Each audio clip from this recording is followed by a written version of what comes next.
Okay, so it should be recording. There's usually a little notification that pops up. It's on mine if it's not showing. Yes, I see. All right, awesome. So let us get started. Let me just open up my notes here for your introduction.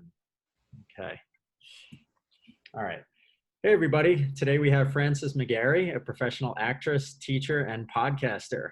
Fran has been in numerous film, television, and theater productions. She's taught English and theater for over 25 years, and she runs an arts advocacy podcast called First Online with Fran. Thanks so much for joining me today. Well, thanks, Martin, for having me. I'm very excited about being here with you. Awesome. Well, tell us a little bit about your background. How did you get into what you do? And, I mean, I'm always curious to see how people get into becoming actors and then what they do kind of on the side along with it.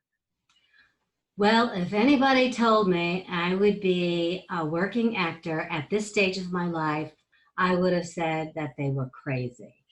I was a theater and English teacher for 30 years. I taught high school theater, and I have some wonderful, famous students out there I'm very proud of. And even those who aren't famous students are out there and working and doing the job. I always wanted to teach college. So I decided to get my PhD at NYU, program in educational theater at the Steinhardt School. And I ended up writing my doctoral work on the Young Playwrights Festival, which was started by Stephen Sondheim. And I was fascinated with the premise of having professional playwrights be the ones in the classroom to teach playwriting. And Sondheim snared Gerald Chapman from the Young Writers Program at the Royal Court in London and brought him here and created this fabulous Young Playwrights Festival where young people 18 years and younger were part of this playwriting program, and then their work was produced off-Broadway by professional directors. So I just thought that was extremely validating. I ended up getting an adjunct position at NYU in the educational theater program. It was wonderful. Then from there, I became an arts administrator for the creative arts team. I was the program director for early learning through the arts. And then my dream job, I got to be director of instruction for the Young Playwrights, Inc. So I got to work with all of these wonderful playwrights who came in to teach playwriting. In fact, Lucas Knapp was one of the playwrights who taught the advanced playwriting workshop. And we've had many successful young playwrights as a result come out of that program. So I ran all of the programs. I was in charge of the workshops that were set up in schools all throughout the New York City, and it was also national. I taught the playwriting curriculum across the United States until one day when funding to the arts were cut. So to salvage the productions, they cut my position. And that was 8 years ago. I was devastated, and I thought, well, I guess I'm going to retire. And that just didn't happen. So I auditioned for an off-Broadway production of the Vagina Monologues, and I've been a working actor ever since, and here I am. Awesome. It's good when you, I mean. It is. It's amazing. It's great to, and I love it. Have something that you do that you love fully. And then when you're sort of ready to retire, you find like, oh, I'm not actually just going to be like sitting around now. You find something that you like maybe just as much or even more. And then you get to kind of. Well, part of being a theater teacher, just being a teacher, of course, but particularly theater teachers are accustomed to doing 20 things at the same time. And it's in my very nature. And as a result of my losing that position, it was probably the best thing that happened to me. And I think that's something important for actors to know, is just when you think that it's like, oh, that was really that was meant for me, this was that. And you have to always just stop and look around and say, okay, what's next? And for me, I mean, I didn't know anything about computers. I mean, here I am, Zoom, signing up, doing all of this stuff. So I decided to start an arts advocacy blog. The blog took off. I named it First Online with Fran. And then I started to do some YouTube programs where I feature ordinary people who do extraordinary things in the arts. And my first episode got over 20,000 views. So I'm like, okay, I think I'm onto something here. Yeah. And so in the meantime, I'm auditioning, I'm working, I'm learning the business, I'm taking classes, and last year I learned about podcasting. And I got a professional podcast producer through NYWIF, New York Women in Film and Television. And I produced 2 episodes and doing all the social networking all by myself. There goes my phone. No worries. And just with 2 episodes, I have 981 downloads. That's so So it's just been an absolute whirlwind. And, in that arc of my journey, I don't want to sabotage your interview, but the part of this whole journey is to always continue to learn, continue to open up your eyes, and continue to allow the people who are supposed to cross your path to cross your path. And they will. It just happens, but it takes a lot of hard work. And you might want to pick up the segue from there. Yeah.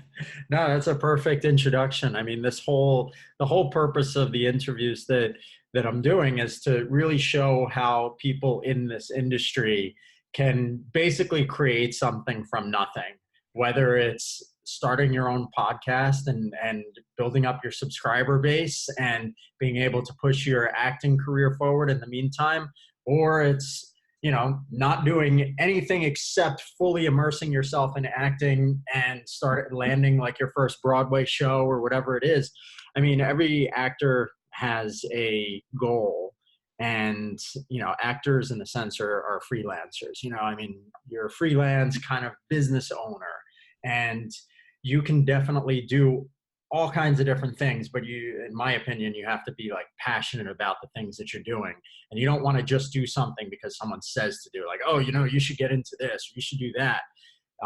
To me, like your First Online with Fran is something that you're really passionate about. You love talking to people in the arts and seeing what's going on and giving them a spotlight. And so I'm actually curious to find out, how did you sort of use that in a sense to give yourself, we talked about earlier, like fulfillment and joy and everything that allows you to sort of like stay positive amidst the acting world, which can tend to be like negative and like so much rejection and all of that. What are your thoughts on that? So my rule was voiced by Andre DeShields at this year's Tony Awards. And he said there are 3 rules. The first rule is to surround yourself with people whose eyes light up when you walk into the room. And his second rule was,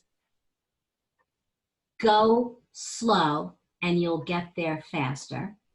Yes. And his third rule was, when you're at the top of a mountain, you're at the bottom of the next. Mm-hmm. And so those 3 pieces of advice are really a composite of how actors need to enrich their lives. And so in terms of the first rule, to surround yourself with people whose eyes light up when you walk into the room, I reach out to professional organizations. I consider myself a feminist and an activist.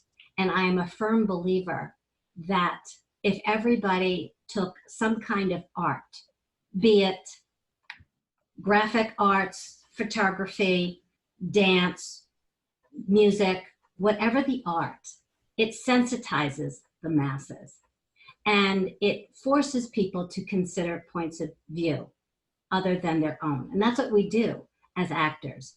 So that first rule, to surround yourself with people whose eyes light up when you walk through the room, I reach out to professional organizations that share not only my belief in the arts, but also can facilitate networking opportunities for me. For example, I joined the League of Professional Theater Women. I joined New York Women in Film and Television. Women are a tremendous source of resources. For example, the League of Professional Theater Women, I was part of the networking. I was the co-chair for that. That in turn got me on the board of directors. By becoming a member of the board of directors, I learned about a number of the advocacy programs that are being done to move the work of professional theater forward. New York Women in Film and Television, I'm on the programming committee, and I'm on special events. And through those events and through those committees, I've met so many people. Through NIWIFT, I met at a networking event my podcast producer. I knew nothing about podcasting, nothing. I didn't even listen to them. You know, I mean, I sort of knew what they were. And she was the one who encouraged me. And she said, you know, you really have an important message. She said, let's do it. And then by doing that, another thing that's important, and that's that second rule. If you go slow, you get there faster. So many actors, so many artists in the field, you know, we know what we want. We are stallions, you know, we are thoroughbreds, and, you know, we're ready, we're at the gate, we're ready to go. And you really, I've learned, go slow. Take it in. Watch your world. It evolves. Allow the universe to enter your world and put it out there. And so I found that when I teamed up with my podcast producer, I was so amazed at what I could do. I never thought I could do that. And part of that going slow, you know, you'll get there faster. Another part of being a good actor is paying it forward. Okay? Don't just keep it to yourself. Pay it forward. Share it. Because by sharing it, like what you're doing, is not only paying it forward, but also enabling all of us to be together and not see each other as competition. Because we are all individuals. There is no way that when I audition for a part, another woman who's auditioning for the same part, we're totally different. So my second piece of advice, well, not advice, that rule that Andre de Shields gave, is that when you go slow, you have the time. Don't be so willing to give everything away. Be selective about who you share things with. And that's why if you get involved with professional organizations, you learn the parameters. You learn what your boundaries are. You learn how to reach out. So what I did was with NIWIFT, I conducted a workshop on how to produce a podcast. And it was wonderful because I was learning, and I did the podcast presentation with my podcast producer. Well, it was so successful, they created 3 more sessions. And from those sessions, a year later, somebody came up to me. I was out at an audition, and they said, I remember you. You would be really great for a part in, or I have a voiceover thing here. So when you go slow, it's going to get you there faster, because what you do, and don't always think everything that you're going to do is, you know, it's going to pay off. do it because it enriches you. It Mhm. fills your life. It re-energizes. And then the third piece of advice that Mr. Deschilles gave was, at the bottom of every mountain is the top of the next one. Okay. And so by going to auditions, doing the networking, I got my SAG card a year ago. By the end of my first year, going into the second year, I just booked my first SAG commercial.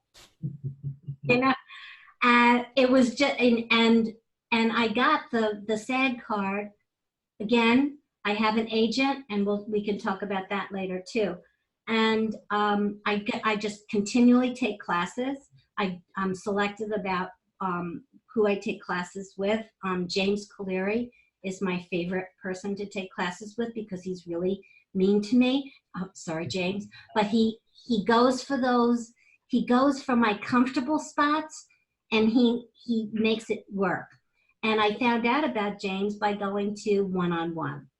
And I learned so much from taking classes there. That's another thing about going slow. You know, you're going to get there faster. Mhm. And so I have these auditions. I'm taking these classes. And I got a co-star role on a CBS pilot starring Michael Chiklis, which has yet to air. You know, so you never know. And then that third rule about that bottom, you know, you're at the top, but you're the bottom of the next one. It's like, okay, I got a co-star role. I got my first SAG commercial. Now what? Well, I got my equity card. After being a member of SAG in good standing, I finally got my equity card. So now I go to AEAs, all the EPAs rather, all the time. Mhm. Yeah. No, Just keep doing. I like all those pieces of advice. I mean, the slow thing. There's a great quote. I forget who it's by, but they said like the fastest way to any goal is the slow and steady way. You know, because like the tortoise and the hare. A lot of people try to like get something right away and they go crazy and do all kinds of stuff. And when one thing doesn't work out, they try something else. And when that doesn't work out, the problem is that there's an unlimited different number of ways that you can get there. So you just got to pick one and stick with it for a long time instead of like being like, oh, this one didn't work out within a short time. Let me move on.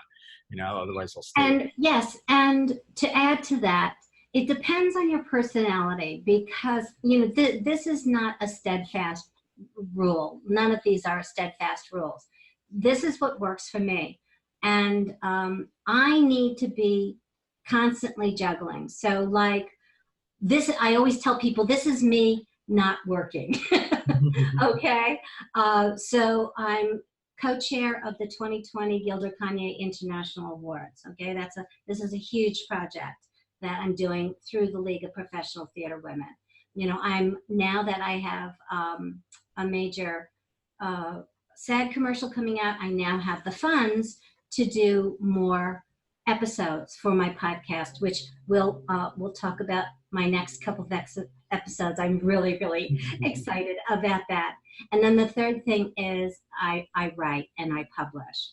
And, you know, so, that's the other thing is I wrote an article on the Seeing Place Theater for the Women in Theater Journal, which was just recently published this year.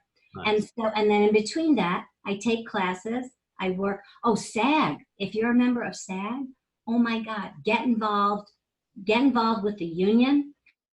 They have a new committee called hashtag ads go union. Get involved with your union.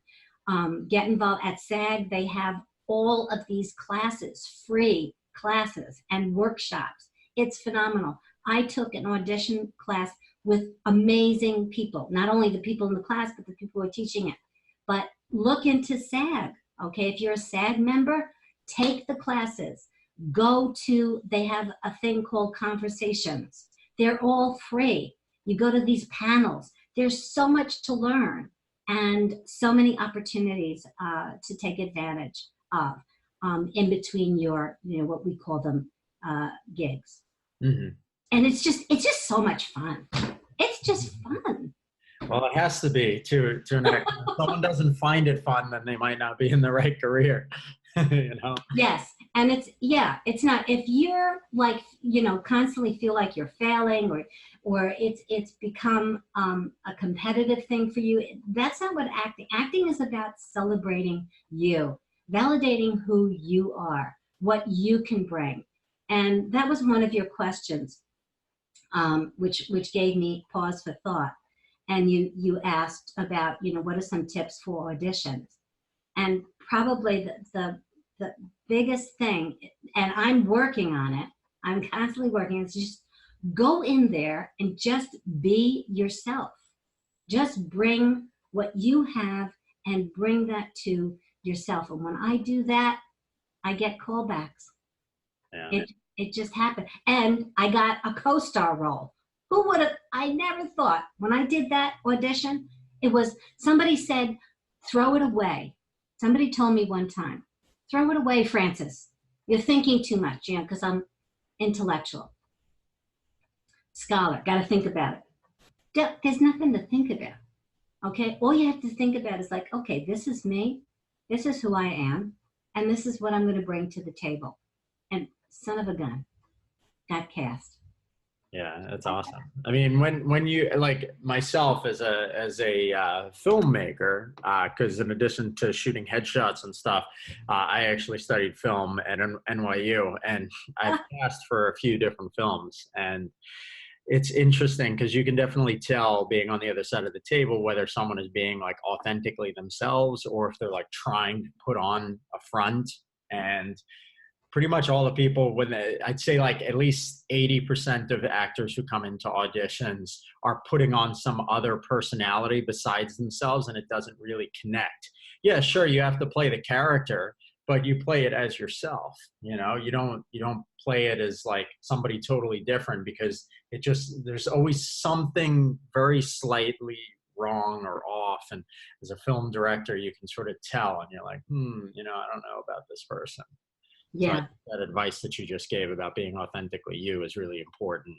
And you're bringing out another very important point. The camera does not lie. Okay? The camera likes me. The camera likes me. I mean, look I'm on camera. I love it because it can capture that energy, that visual energy that I have. And when you're doing commercials, you need to not be big, because as a stage actor, you want to be big. And it took me many classes and many auditions. Just keep going to auditions. And if you can't get auditions, then keep taking classes. Get yourself in front of that camera so that it is your best friend. And you like meeting up with your best friend. And the only way to do that is just by constantly getting in front of that camera and constantly getting out. That's what EPAs.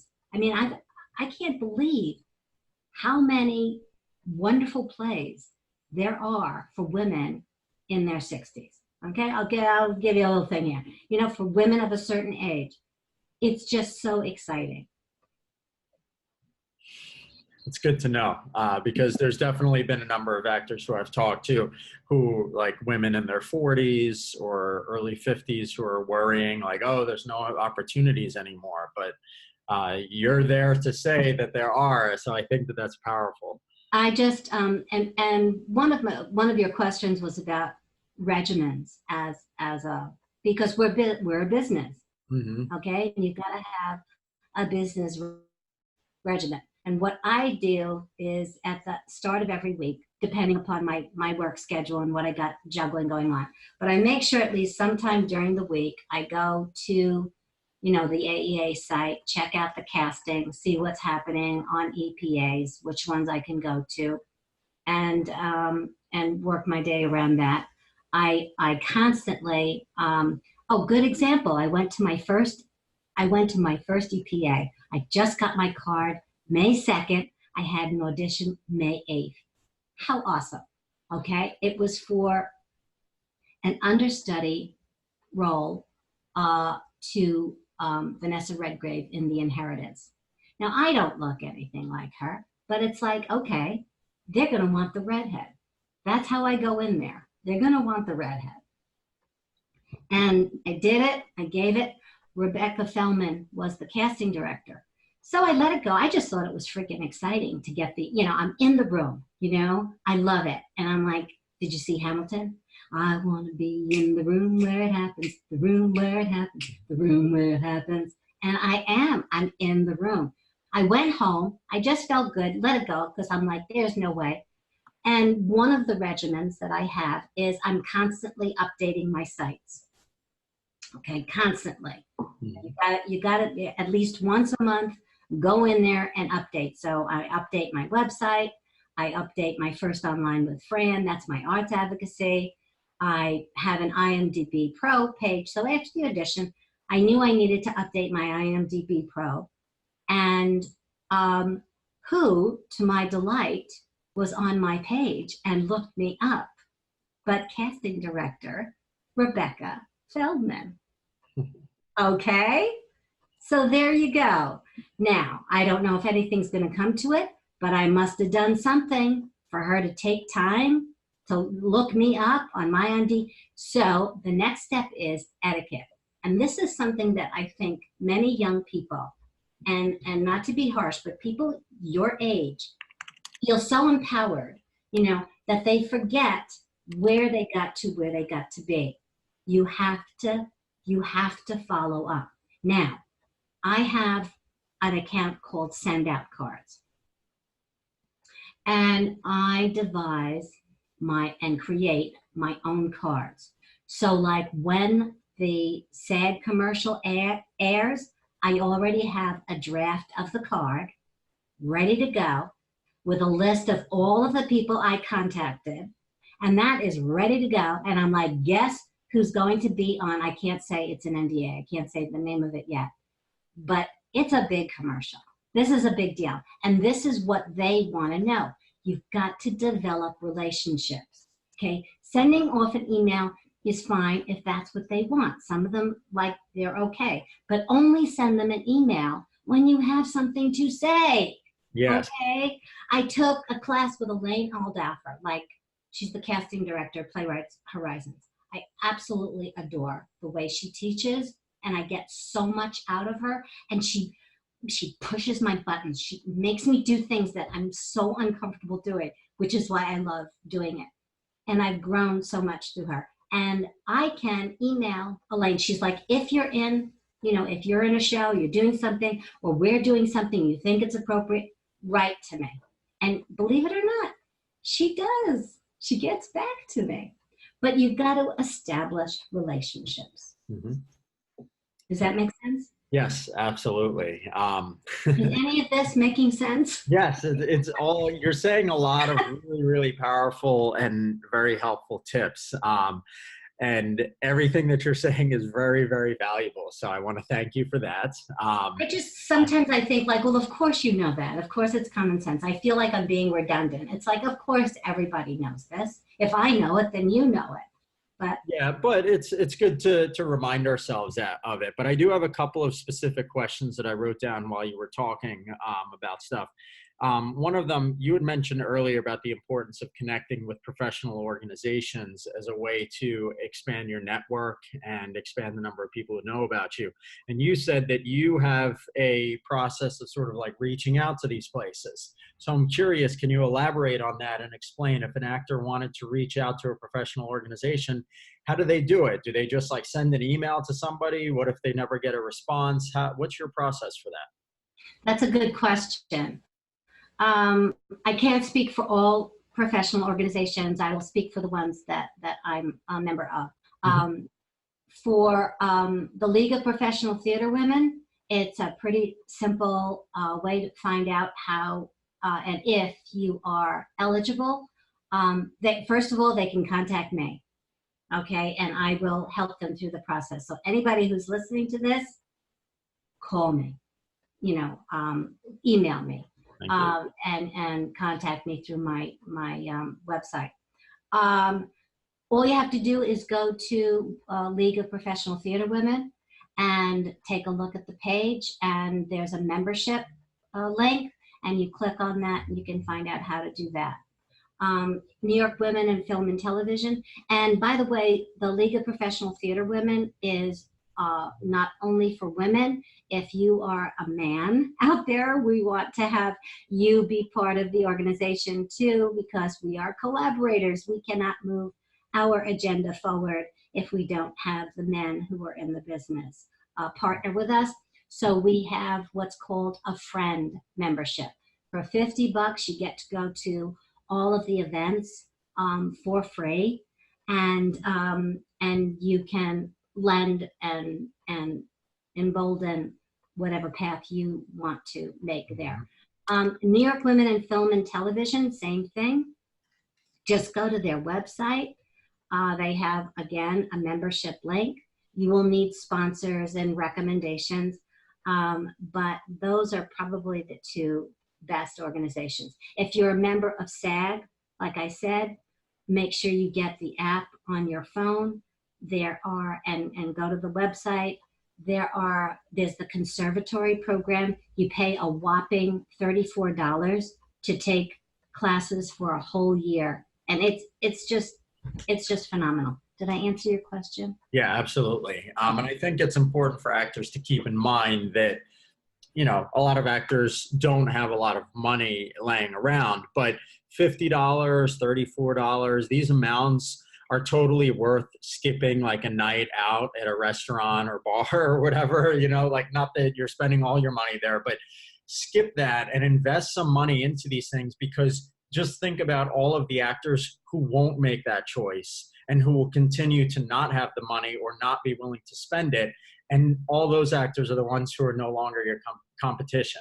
You know, it's like paying for a you know, pay to play type audition or something. If you invest in something that's worth it, you'll suddenly not really be competing again, because it sort of like separates the people who are very serious about their career from. Well, you know what? There are people who don't join professional organizations because it's not their cup of tea. Okay, Yeah. It's not for everybody. For me, I find it validating because when I walk into the room, there are people whose eyes light up when they see me. Mm-hmm. They get me. I get them. And even though I may not get a job out of them, it's like fertilizer, you know? You want to nurture all those good things that you have within yourself. And the best way to do that is have the tools and the resources so that you can regenerate, okay? And make yourself feel good, because there are days, I'm telling you, I'm down. It's like I had 3 callbacks for this one big national commercial. 3 callbacks. And they were different each time. I mean, I busted my butt preparing, you know, memorizing, creating, doing. And right after that, I didn't get, you know, I'm like, all right, how many more times are they going to call me that for this freaking thing? And I had another audition, and I went there and I'm like, all right, fuck, I'll just do it. And that was the co-star role that I cast. Okay. So the organizations doesn't necessarily separate you from other people. Okay. I don't think I want to look at it as, you know, I'm doing something better for me. It really isn't about that. Being an actor, an artist, you have to nurture your instrument. And the way you go about nurturing it is up to you. All I can do is say to you, these are the things that helps me when I'm in my low moments. You know, I can call somebody, or I can go to a night with night out, and it just like reminds you, it's like, okay, these are my people, you know, and they value who I am and what I do. Yeah, I think that's super important to keep in mind. I mean, like you said, there's definitely people who don't like networking events or things like that. I do think that if you haven't tried it before, it's worth it to just experiment with it and push yourself outside of your comfort zone. And there's also something that I've learned recently. There's something to be said about investing in yourself. You know, maybe even for the most minimal sense of the fact that when you invest in yourself, it kind of gives you this sense of like, I support myself. You know, the world might not, but I support myself and I'm willing to try something new. And I think that that's really powerful because it kind of gives you like, or sort of like unconscious positive feedback, you know? And we are by our very nature risk takers. You know, if you're not willing to push yourself to that precipice, then you might want to consider, you know, being an accountant, you know, or not to put accountants down. We need them. Okay. As actors, we don't do numbers. We do dance numbers and vocal numbers, but not mathematical. In any case, you know, we have to constantly look for ways to nurture and to fertilize that wonderful gift. And it's a gift, you know, that we have. And I don't take it for granted at all. Every day, I'm like, what am I going to do today? You know, and how can I pay it forward for somebody today? I have on the line, like, how do I do this? I'm not a networking person. Okay, I work a room like you wouldn't believe. I know that probably comes as a shock to you. Okay. But there are people who they just don't want to do that. Okay, that just I work with playwrights. Playwrights are very shy people. They don't like to be, you know, out in the front. So what NIWIFT has and what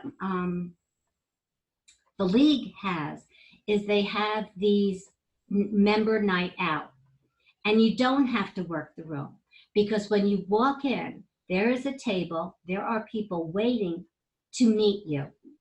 It's like, hi, welcome, you know, who are you? Where are you? You know, oh, let me introduce you to, and she can. Mm-hmm. And okay, so for those people who are like, oh, I don't want to go into a room of strangers, I purposely go by myself because it forces me, it encourages me to look around the room and say, I don't know half of these people. And because it's a member night out, it's not weird. It's like I can walk up to Martin and say, hi, Martin, this is, I've never done this before. Can you, you know, what is this like? You know, can you tell me, you know, what you do? And that's it. You know? I think that that's awesome. You know, even that simple example that you gave is very helpful. I remember having a conversation with an actor one time who said that he was extremely introverted and hated going to networking events or talking to people because he always felt like he didn't want to be self-promotional. And as you said, it's, you know, it takes a little bit of like effort to kind of get out of your shell enough to go ask somebody a question. But if you could come up with some sort of question that can break the ice, like, hey, I'm new here. I don't know, like, you know, what's going on. Are you like, can I chat with you and ask you some questions? Then they'll be like, oh yeah, sure. Tell me, you know, and they'll ask you, and then you can ask them. If you don't want to talk about yourself, just ask them about their career. And it, you know, makes the other person feel good because they're talking about themselves. You know, and they're really, to go back to how our conversation started, Martin, you know, and I said, if anybody told me I would be doing this at this stage of my life, what an inspiration to have Andre DeShields at age 73 win a Tony Award for Hadestown, okay? You know, and Elaine May, who's in her 80s, who won a Tony, her first Tony Award. And who does she thank? Who does she thank but Kenny Lonergan, who I knew when he was 15 years old, okay, for the Waverly Gallery. This is what I'm saying. Actors, by their very nature, are giving. And it's like, it's really not about me. It's about the collaboration. Mm-hmm. And this is what, as a teacher, this is something I feel theater does, teaching theater, that no other subject does. because by its very nature, it encourages students in a classroom. It has nothing to do with where your background is, what your gender is, what your GPA is. We are all here to make art, and we're going to we're going to facilitate that art through a play. And we have to all work together and bring out the best in each other. So as actors, when we reach out not so much for ourselves, but we reach out because by our very nature, we want to bring people in. We want people to love. We want to raise that feeling. What was it? Search for Signs of Intelligent Life. And the last line, they're looking for intelligent life, and there's this crazy hat lady, umbrella lady. And the last line is, when the aliens come, the thing that they take away with them is goosebumps. And the main character she's this homeless woman, and she's like, goosebumps, you're taking goosebumps. She's like, yeah. When they went to a play, it wasn't what was happening on stage that was important. It was the goosebumps that audience members had experiencing that. And that's what we want to do as actors. We want goosebumps. Yeah, no, that's perfect. I keep hearing the words goosebumps coming up over and over again in these interviews, whether it's a casting director who says, like, I'm looking for the actor who gives me goosebumps during the performance, or the agent who says that. It's all about giving people a feeling, and letting them go through an emotional journey while they're engaging with you.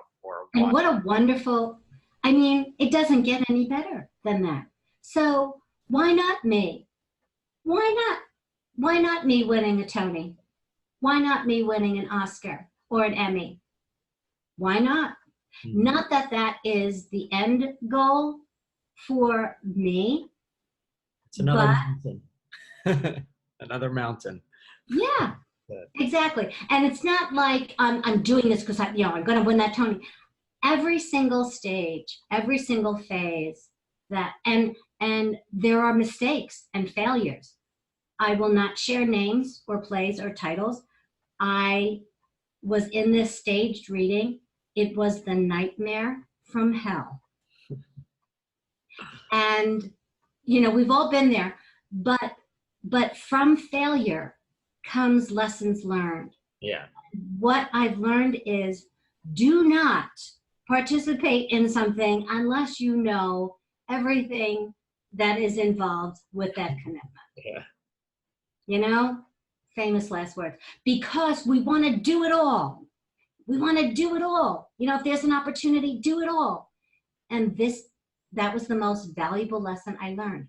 No, don't do it all. Go slow, take it in, do your homework. And if it doesn't work out, then it wasn't meant to be, and there's going to be something better down the road. That's what I feel.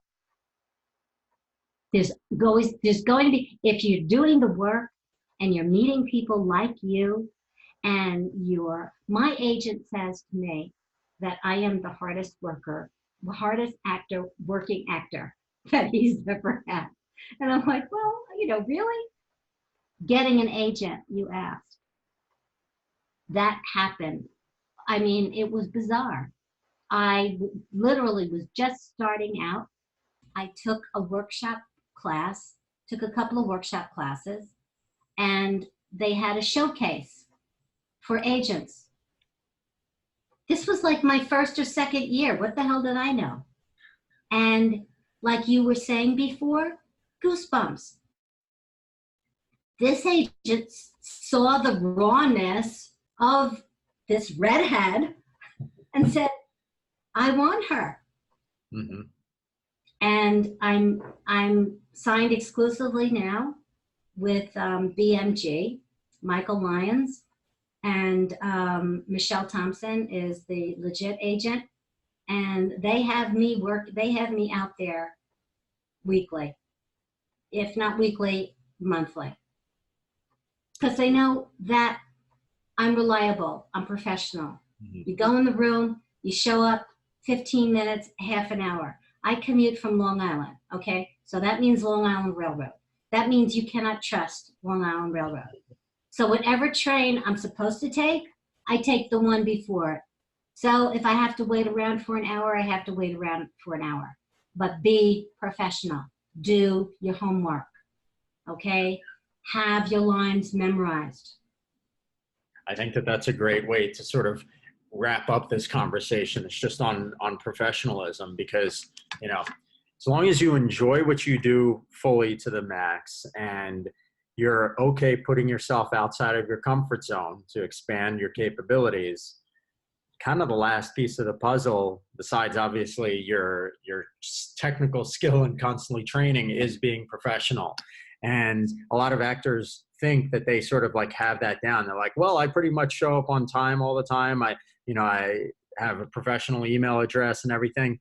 But there's occasionally little things that they're not noticing that they might do, and they could be really subtle. They could be things like, when they send out an email, it's like way too long or something. So it bothers the casting director. Like, I don't have time to watch that or like read that. Or they send out a reel that's like 4 minutes instead of like 2. And that kind of, little sort of things that bug people, that, if you fix these things up and you're kind of aware of them, even how you present yourself, you go into an audition and like, I mean, let's say that your clothing is a little bit like, disheveled or something, and you don't look together unless you're specifically going for that type of character. Like, what do those little things say about you? And, Well, you know what? I'm not even sure about that, because you got to bring yourself into the room. And for me, professionalism is about etiquette. And etiquette to me is to treat the other person with the kind of respect that you would like to be treated with. Mhm. And I don't even think it's a dress so much. It depends on a lot of things. Yeah. You got to do your homework. Who's the casting director? Who is in the room? You got to do your research before you go in there. I think that's a given, and not a lot of people don't do that. There are no shortcuts in this this business. Even spending a little extra time to memorize the lines, if it's something short, can go above and beyond. When I go for a commercial audition, I go to the website, I learn about the product, figure out what it is, and that's a whole other interview. Yeah. But in terms of ethics, I am picking and choosing. If there are products, if there are messages that do not coincide with my ethical core, I won't do it. It's not worth it. And even if it's a great job, if it's pain, it's like, because you got to look at yourself in the mirror and you got to say, this is me, this is what I believe in, and this is what I'm going to do to move this agenda forward. Mm-hmm. Yeah.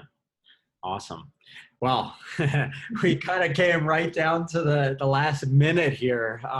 It's pretty much 4 o'clock, but I really, really appreciate your time. This was a fantastic interview. I hope so. Yeah, I think everybody who watches it is going to learn a lot. So yeah, on behalf of everybody who does watch this, thank you so much for joining me today. Thank you, Martin, for inviting me on your program. And I'd love to hear from your audience, to learn from them what sparks of tidbits that I shared that, I may take for granted, but I would love to hear back from your audience. Absolutely.